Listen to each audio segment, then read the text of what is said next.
Tiba di sini dia bilang kalau dia ini baru ngaku kalau dia datang di tahun 2256 teman-teman. Halo teman-teman, ya guys ya, hari ini gue bakal bahas kasus yang sangat kontroversial.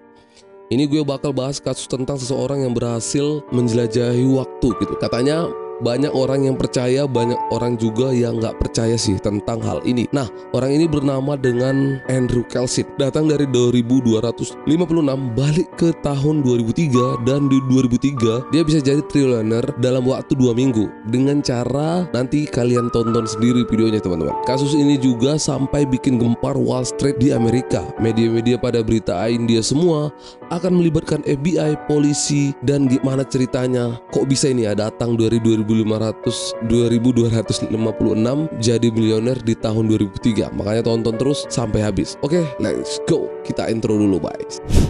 Oke, kita langsung aja ke ceritanya. Jadi kejadiannya di tahun 2003, SEC adalah organisasi yang mengawasi perdagangan saham di Wall Street. Desk Security atau Exchange Commission dibikin bingung oleh Andrew Kelsit. Orang ini hanya dalam waktu 2 minggu teman-teman, waktu 2 minggu dia bisa investasi $800 menjadi miliaran rupiah di perusahaan yang belum expert atau belum terkenal gitu. Lihat perusahaan itu banyak sekali orang yang di luar perhitungan atau bisa dibilang underdog ya. Perusahaan itu dibilang underdog dan di luar perhitungan. Tapi si Andrew Kelsit ini menanamkan uangnya. Dia beli sebanyak 128 lot saham di perusahaan yang juga belum terkenal sama sekali. Dan hanya dalam waktu 2 minggu, uang yang menjadi $800 itu bisa berubah menjadi $350 juta. Itu setara dengan 4 triliun rupiah. Kalau sekarang ya punya uang segitu pasti bisa menarik perhatian gini ya kan. Dari uang kecil bisa menjadi uang besar gitu. SEC ya atau Security Exchange Commission itu langsung menjadi pusat perhatian ke Andrew Kelsit. Kejadian ini langsung dilaporin ke FBI karena ini mencurigakan, karena menurut mereka itu adanya kecurangan dalam investasi saham tersebut gitu. Insider trading atau apapun itu, SEC telah melaporkan ke FBI. Itu semua yang bingung kayak emang kenapa kalau dia misalnya menanam saham 128 slot di perusahaan yang nggak terkenal, emang kenapa ya, terserah dia ya kan sebenarnya kalau kita pikirkan hal tersebut.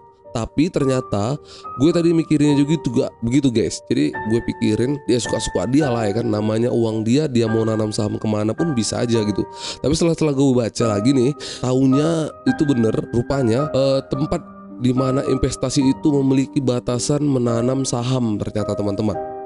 Di mana orang itu nggak boleh menaruh sahamnya itu lebih dari 126 lot atau high risk atau saham dengan resiko tinggi. Sedangkan Andrew ini udah nanam saham 128, jadi lebih 2 gitu untuk melebihi batasnya. Makanya itu teman-teman dianggap melanggar peraturan. Nah, barulah Andrew Kelsit ini dilaporkan ke FBI oleh SEC tadi gitu. Takutnya ada insider trading dari yang gue baca. Sekali lagi buat lo yang lebih tahu tentang trading saham dan lain, ya boleh komen-komen di bawah teman-teman ya. Oke, SEC melaporin ke FBI, langsung investigasi hal ini gitu. Sampai akhirnya ketangkeplah Andrew Kelsit ini.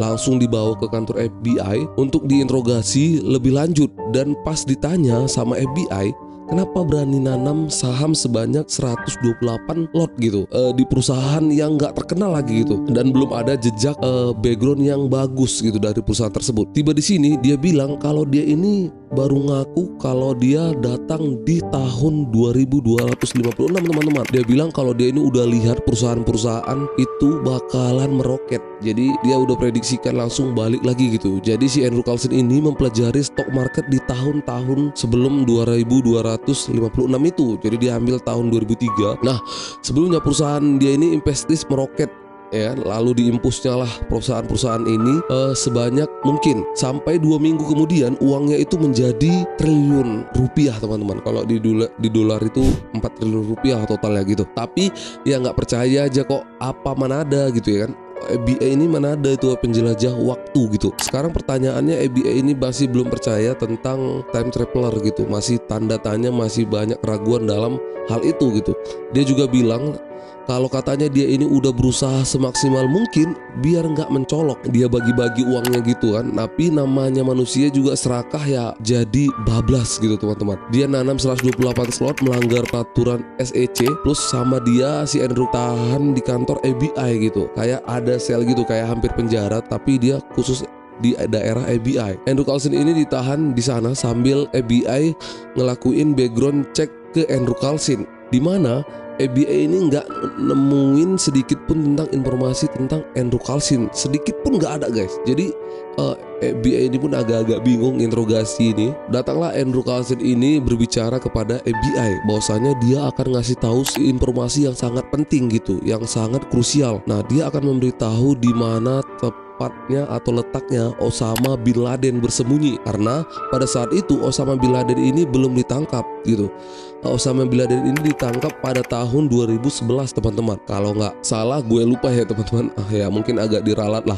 FBI pun nggak langsung percaya teman-teman kalau lu maksud Andrew Carlson ini bisa aja bohong tentang informasi dari Osama bin Laden tersebut.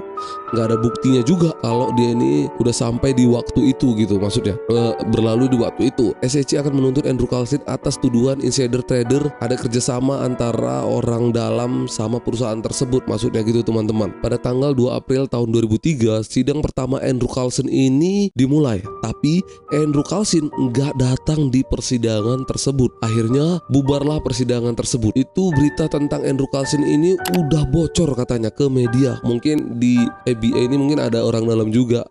Mata tahu kita nggak tahu ya kan. Setelah bocor ke media, disebarkan kemana-mana teman-teman, beritanya kemana-mana, ke media sana sini, lalu viral lah Andrew Carlson ini gitu. Yang mana juga kasus kontroversial ini pasti banyak menarik perhatian orang-orang gitu. Apakah mereka percaya, apakah mereka penasaran, apakah ada yang nggak percaya begitu teman-teman. Jadi Andrew Carlson ini dicari-carilah oleh media, terus media langsung tanya ke FBI, kemana sih Andrew Carlson ini kok nggak datang di pengadilannya yang pertama gitu. Kalian tahu apa yang dibilang oleh FBI? Ternyata FBI ini udah mengatakan kalau si Andrew Carlson ini sudah ditembus dendanya sebesar $1 juta.